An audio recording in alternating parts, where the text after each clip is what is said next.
नमस्कार दोस्तों, अगर आप एनसीईआरटी की बुक को पढ़ना चाहते हैं सीटेट के एग्ज़ाम के लिए या किसी भी एग्ज़ाम के लिए, तो ये वीडियो आपके लिए बहुत ही महत्वपूर्ण होने वाली है। आज हम एनसीईआरटी की बुक क्लास 6 की पढ़ने वाले हैं, ज्योग्राफी यानी भूगोल में चैप्टर 5, जिसका नाम है सौरमंडल में पृथ्वी। तो चलिए हम पढ़ते हैं। फर्स्ट डिवीजन के तौर पर हम इसे पढ़ेंगे, ठीक है। और जहाँ जहाँ मिनिमम पॉइंट होगा वहाँ पर हम समझते चलेंगे, ठीक है। सूर्यास्त के बाद आकाश को देखना कितना अच्छा लगता है। आसमान में पहले एक या दो चमकते बिंदु ही दिखते हैं, लेकिन बाद में इनकी संख्या बढ़ती जाती है। आप उनकी गणना नहीं कर सकते। संपूर्ण आकाश छोटी छोटी चमकदार वस्तुओं से भर जाता है, जिनमें से कुछ चमकीले होते हैं एवं कुछ धुंधले। ऐसा प्रतीत होता है मानो आकाश में हीरे जड़े हों। इनमें से कुछ टिमटिमाते प्रतीत होते हैं, लेकिन अगर आप उनको ध्यान से देखेंगे तो आप पाएंगे कि इनमें से कुछ की टिमटिमाहट अन्य से अलग है।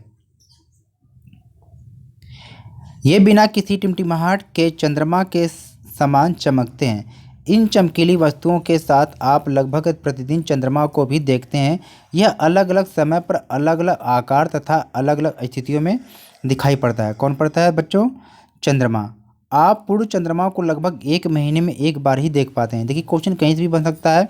यानी आप पूर्ण चंद्रमा को लगभग 1 महीने में एक बार ही देख सकते हैं। यह पूर्ण चंद्रमा वाली जो रात होती है, जिसे पूर्णिमा हम यानी कि पूर्ण चंद्रमा वाली रात या पूर्णिमा होती है, ठीक है। एक बार आपको यहाँ पर भी क्वेश्चन बन सकता है कि पूर्ण चंद्रमा वाली रात को क्या कहते हैं? पूर्णिमा कहते हैं, ठीक है। 15 दिन के बाद आप इसे नहीं देख सकते हैं। यह नए चंद्रमा की रात होती है। यानी आपको अगर यह कहा जा सकता है कि 15 दिन के बाद एक नए चंद्रमा की रात्रि होती है, जिसे हम क्या कहते हैं? अमावस्या कहते हैं, ठीक है। ऐसी रात में अगर आसमान साफ है तो आप आसमान का अवलोकन अच्छी तरह से कर सकते हैं, ठीक है। आपने भी देखा होगा आसमान में बहुत सारे तारे टिमटिमाते रहते हैं, ठीक है। अब यहाँ पर आपको ध्यान देना है कि क्या आपको इस बात पर आश्चर्य नहीं होता है कि हम दिन के समय चंद्रमा एवं सभी छोटी चमकीली वस्तुओं को क्यों नहीं देख पाते हैं? ऐसा इसलिए है क्योंकि सूर्य के अत्यधिक तेज प्रकाश के कारण रात के समय चमकने वाली वस्तुओं को हम दिन में नहीं देख सकते। यानी कि जो सूर्य की जो तेज रोशनी या प्रकाश के कारण हम क्या करते हैं, दिन में ऐसे बहुत सारे जो तारे होते हैं, इनको हम दिन में नहीं देख सकते हैं, ठीक है। अब देखिए, आपको क्वेश्चन कहाँ से बनेगा? यहाँ से बनेगा। आपको यहाँ पर फोकस करना है कि सूर्य, चंद्रमा तथा वे सभी वस्तुएं जो रात के समय आसमान में चमकती हैं, उन्हें हम क्या कहते हैं? खगोलीय पिंड कहते हैं, ठीक। तो ये भी क्वेश्चन में पूछा जा सकता है। आगे देखिए, अब यहाँ पर भी देखेंगे, कुछ खगोलीय पिंड बड़े आकार वाले तथा गर्म होते हैं। ये गैसों से बने होते हैं। इनके पास अपनी ऊष्मा तथा प्रकाश होता है। देखिए, एक क्वेश्चन यहाँ से भी हो सकता है कि खगोलीय पिंडों के पास अपना ऊष्मा और प्रकाश होता है, जिससे वे क्या करते हैं? बहुत बड़ी मात्रा में उत्सर्जित करते हैं। इन खगोलीय पिंडों को तारा कहते हैं। देखिए, तारा है। अगर क्वेश्चन पूछे कि तारा में क्या होता है, तो तारा के पास स्वयं की ऊष्मा और प्रकाश होता है, ठीक है। क्योंकि आप देख रहे हैं कि पेपर का पैटर्न कुछ बदल जा गया है, ठीक है। आगे देखते हैं प्यारे बच्चों। यहाँ पर आप देख पा रहे हैं कि एक गर्ल्स के द्वारा जैसे क्या है, तारों के समूह को देखा जा रहा है, ठीक है। यानी ये आप देखेंगे, फिर बढ़ेंगे, फिर समझ में आ जाएगा, ठीक है। देखिए, रात के समय रात के समय चमकते हुए अनगिनत तारे सूर्य के समान ही हैं, ठीक है। लेकिन हमसे बहुत अधिक दूर होने के कारण हम लोग उनकी ऊष्मा या प्रकाश को महसूस नहीं करते तथा वे अत्यंत छोटे दिखाई देते हैं। तो प्यारे दोस्तों, जैसा कि आपने देखा कि रात के समय जो तारे टिमटिमाते हैं, वह सूर्य के समान ही होती है, क्योंकि सूर्य, हमने पढ़ा था, सूर्य भी एक तारा है। लेकिन क्या करें, वो हमसे बहुत दूर होते हैं, इसलिए हम उनकी क्या है, प्रकाश और ऊष्मा को महसूस नहीं कर पाते हैं, ठीक है। यहाँ पर आप चित्र में देखेंगे, आपने अवश्य ध्यान दिया होगा कि कुछ दूरी से देखने पर सभी वस्तुएं छोटी दिखाई पड़ती हैं। अत्यधिक ऊंचाई पर उड़ रहा हवाई जहाज कितना छोटा दिखाई देता है। यानी कि जो हवाई जहाज आसमान में उड़ता है काफ़ी छोटा दिखाई देता है, लेकिन वही अगर पास में रहे तो बहुत बड़ा ही दिखाई देता है, ठीक है। इस प्रकार से रात्रि के समय जो जो तारे दिखाई देते हैं वो काफ़ी दूर होते हैं, इसलिए वो छोटे प्रतीत होते हैं या उसका प्रकाश हम महसूस नहीं कर पाते हैं। रात्रि में आसमान की ओर देखते समय आप तारों के विभिन्न समूहों द्वारा बनाई गई विविध आकृतियों को देख सकते हैं। ये नक्षत्र मंडल कहलाते हैं। चित्र में आप देख पा रहे होंगे, ठीक है।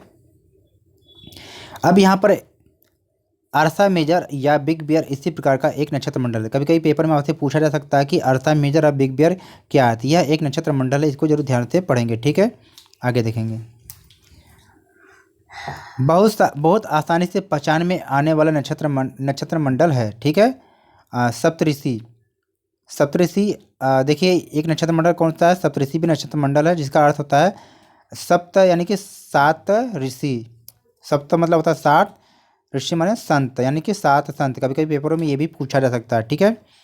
यह 7 तारों का समूह है, ठीक है।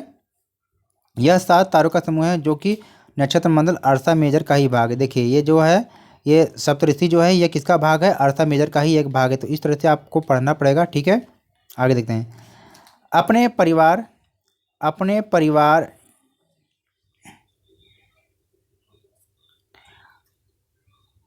अपने परिवार या पड़ोस में किसी बड़े व्यक्ति से कहिए कि वह आपको आसमान में और अधिक तारों, ग्रहों तथा नक्षत्र मंडल को दिखाए, ठीक है। अब यहाँ पर देख पा रहे होंगे ध्यान से, ठीक है, कि प्राचीन समय में लोग क्या करते थे कि रात्रि में दिशा का निर्धारण जो तारों की सहायता से करते थे। यानी कि उत्तरी तारा जो होता है ये उत्तर दिशा को बताता है, जिसे क्या है, ध्रुव तारा कहते हैं, ठीक है। जैसे आप यहाँ पे देख पा रहे होंगे कि यह जो तारा है, इसको मिलाते हुए ले जाएंगे तो उत्तर दिशा में जो तारा होता है उसे ध्रुव तारा हम कहते हैं, ठीक है। आगे देखेंगे आप। यह आसमान में हमेशा एक ही स्थान पर आता है। हम सप्तऋषि की सहायता से ध्रुव तारे की स्थिति को जान सकते हैं। चित्र में आप देख पा रहे होंगे सप्तऋषि मंडल के संकेत तारों को आपस में मिलाते हुए एक काल्पनिक रेखा खींची जाए एवं उसे आगे की ओर बढ़ाया जाए तो वो ध्रुव तारा की ओर इंगित करता है। देखिए यहाँ पर हमने क्या है, सप्तऋषियों का जो समूह है इसको हमने मिलाते हुए सीधे खींच दिया आगे, तो ये जहाँ मिलेगा वो ध्रुव तारा कहलाया जाएगा, ठीक है। चलिए आगे देखते हैं। यहाँ से भी क्वेश्चन आपको बनेंगे, ठीक है। क्या है कि कुछ खगोलीय पिंडों में अपना प्रकाश तथा ऊष्मा नहीं होता। देखिए ध्यान देंगे कि कुछ ऐसे खगोलीय पिंड होते हैं जिनमें अपना ऊष्मा प्रकाश नहीं होता। वे क्या है, तारों के प्रकाश से प्रकाशित होते हैं। ऐसे पिंड को हम ग्रह कहलाते हैं। देखिए कभी कभी मिलान करने के लिए या कथन में आपको ग्रह के बारे में ऐसा कह दिया जाएगा कि ग्रह के पास ऊष्मा या प्रकाश होता है या नहीं होता है, तो आपको यहाँ पर फोकस करना है कि यहाँ पर बताया है कि प्रकाश एवं ऊष्मा नहीं होता है, ठीक है ना। ग्रह के बारे में, ग्रह क्या करते हैं कि तारों के प्रकाश से चमकते हैं। आगे देखेंगे। ग्रह जिसे अंग्रेजी में प्लेनेट कहते हैं, ग्रीक भाषा में प्लेनेटाई शब्द से बना है, जिसका अर्थ होता है परिभ्रमक, अर्थात चारों ओर घूमने वाला।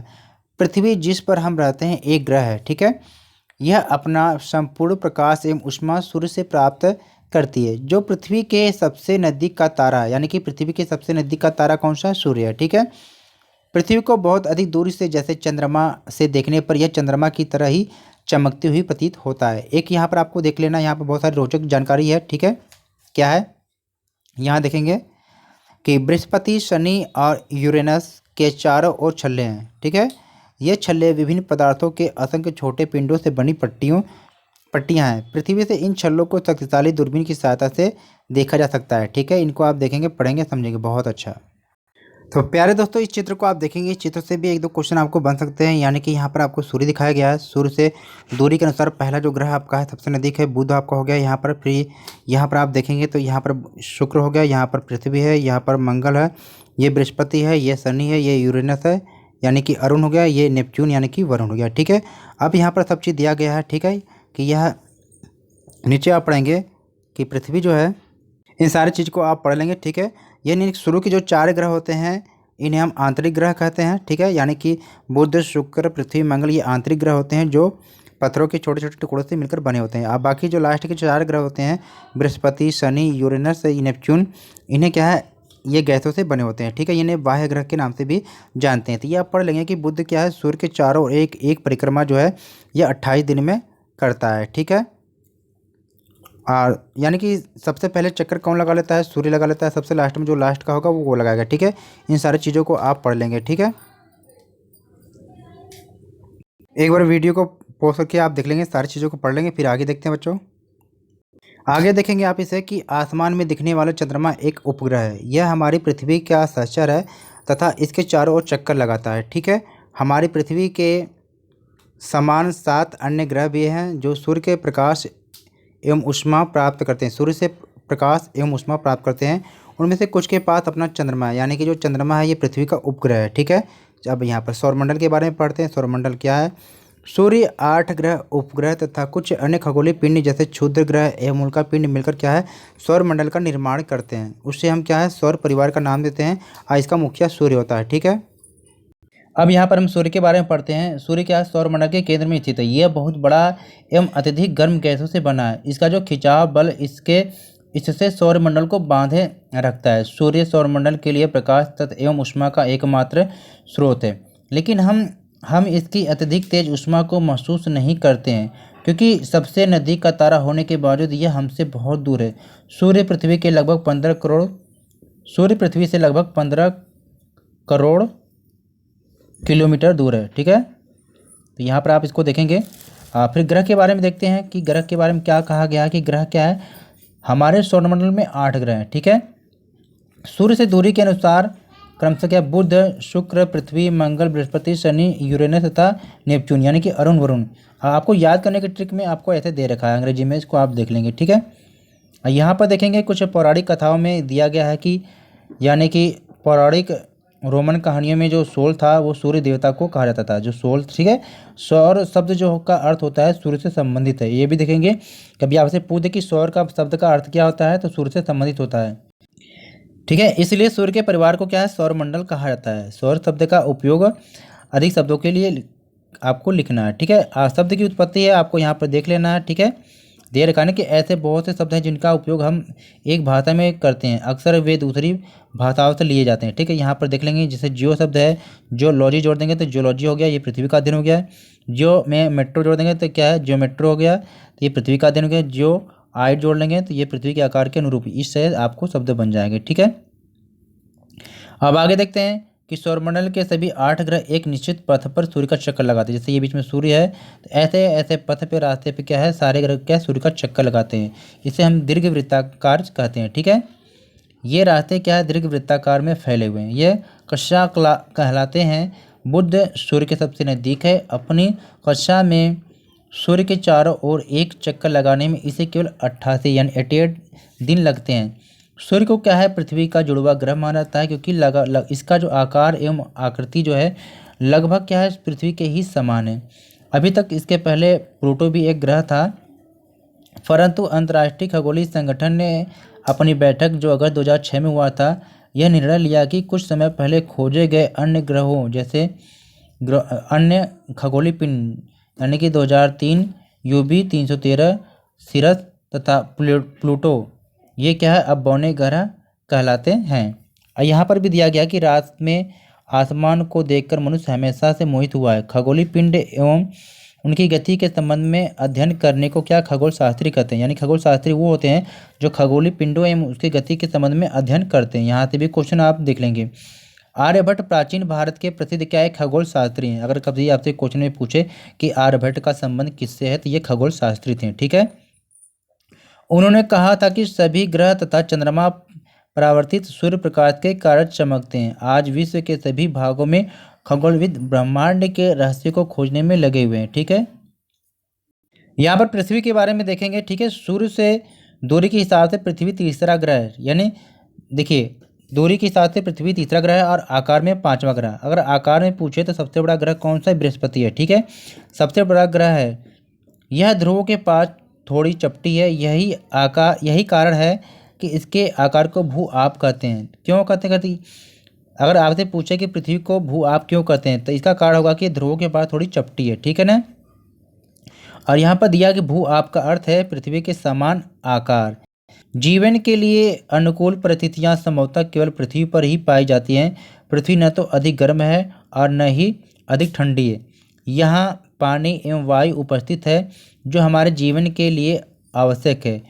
ठीक है, कभी कभी क्वेश्चन में पूछा जा सकता है। ठीक है, वायु में जीवन के लिए आवश्यक गैसें जैसे ऑक्सीजन मौजूद है। इन्हीं कारणों से पृथ्वी सौरमंडल का एक अद्भुत ग्रह है। ठीक है, यहाँ पर देखेंगे आप कि प्रकाश की गति लगभग कितनी होती है, यहाँ पर दिया गया है। ठीक है, यानी 3 लाख किलोमीटर प्रति सेकेंड।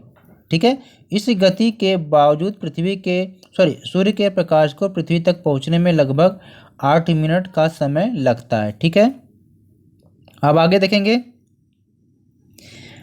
अंतरिक्ष से देखने पर पृथ्वी नीले रंग की दिखाई देती है। कभी क्वेश्चन पूछे कि अंतरिक्ष से देखने पर पृथ्वी किस रंग की दिखाई देती है, ऑप्शन में काला दिया हो तो आपको नीला दिखना है। ठीक है, अंतरिक्ष से देखने पर पृथ्वी नीले रंग की दिखाई पड़ती है क्योंकि इसकी 2/3 जो भाग है ये पानी से ढका हुआ है, इसलिए इसे नीला ग्रह भी कहते हैं। ठीक है, अब यहाँ पर ध्यान देंगे कि नील आर्मस्ट्रांग पहले व्यक्ति थे जिन्होंने 20 जुलाई 1969 को सबसे पहले चंद्रमा की सतह पर कदम रखा। मालूम करना है आपको कि कोई भारतीय चंद्रमा पर कि यहाँ पर कोई आपको पूछा जाए कि कोई भारतीय भी चंद्रमा पर गया है तो राकेश कुमार जी गए हैं, ये भी आपको याद होना चाहिए। ठीक है, आगे पढ़ते हैं, चंद्रमा के बारे में थोड़ा सा जानकारी लेते हैं। चंद्रमा क्या है? हमारी पृथ्वी के पास केवल एक ही उपग्रह है जिसका नाम है चंद्रमा, यानी चंद्रमा पृथ्वी का उपग्रह है। ठीक है, इसका व्यास पृथ्वी के व्यास का केवल 1/4 है। यह इतना बड़ा इसलिए प्रतीत होता है क्योंकि यह हमारे ग्रह से अन्य खगोलीय पिंडों की अपेक्षा नज़दीक है। यह हमसे लगभग 3,84,400 किलोमीटर दूर है। अब आप पृथ्वी से सूर्य एवं चंद्रमा की दूरियों की तुलना कर सकते हैं। ठीक है, अब यहाँ पर देखेंगे प्यारे दोस्तों कि उपग्रह के बारे में। उपग्रह क्या है? उपग्रह एक खगोलीय पिंड है जो ग्रहों के चारों चक्कर लगाता है, यानी कि जैसे ग्रह क्या सूर्य के चक्कर लगाते हैं, ठीक उसी प्रकार से उपग्रह क्या करते हैं, वो अपने ग्रहों के चक्कर लगाते हैं। ठीक है, यानी जैसे चंद्रमा है पृथ्वी का उपग्रह, तो यह क्या है? पृथ्वी का चक्कर लगाता है। ठीक है, मानव निर्मित उपग्रह ये क्या होते हैं? एक कृत्रिम पिंड है। यह वैज्ञानिकों के द्वारा बनाया गया है जिसका उपयोग ब्रह्मांड के बारे में जानकारी प्राप्त करने एवं पृथ्वी पर संचार माध्यम के लिए किया जाता है।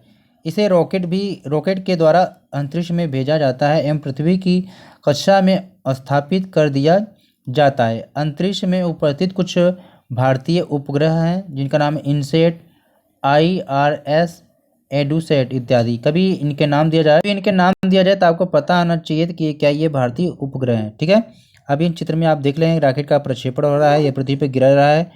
ठीक है, ये सब चीज़ें आप देख लीजिए। आगे देखेंगे प्यारे दोस्तों कि चंद्रमा पृथ्वी का एक चक्कर लगभग क्या 27 दिनों में पूरा करता है और लगभग इतने ही समय में वह अपने अक्ष पर भी एक चक्कर भी पूरा करता है, यानी कि जितने मतलब टाइम में अपनी जगह पर घूमता है और उतने टाइम में वो क्या करता है? पृथ्वी का भी चक्कर लगा लेता है। ठीक है, इसके परिणाम स्वरूप पृथ्वी से हमें चंद्रमा का केवल एक ही भाग दिखाई पड़ता है। चंद्रमा की परिस्थितियां जीवन के लिए अनुकूल नहीं है। इसकी सतह पर पर्वत, मैदान एवं गड्ढे हैं जो चंद्रमा की सतह पर छाया बनाते हैं। पूर्णिमा के दिन चंद्रमा पर इनकी छाया को देखा जा सकता है। अब क्षुद्र ग्रह क्या होते हैं इनको देखेंगे। तारों, ग्रहों एवं उपग्रहों के अतिरिक्त असंख्य छोटे पिंड भी सूर्य के चारों ओर चक्कर लगाते हैं। इन पिंडों को हम क्षुद्र ग्रह कहते हैं। ये क्षुद्र ग्रह कहाँ पाए जाते हैं? ये मंगल एवं बृहस्पति की कक्षाओं के बीच में पाए जाते हैं। जैसे यहाँ पर आप देख रहे हैं कि मंगल ग्रह है, यहाँ पर बृहस्पति ग्रह है, इन दोनों के बीच में एक पट्टी होती है, इसमें क्षुद्र ग्रह पाए जाते हैं। ठीक है,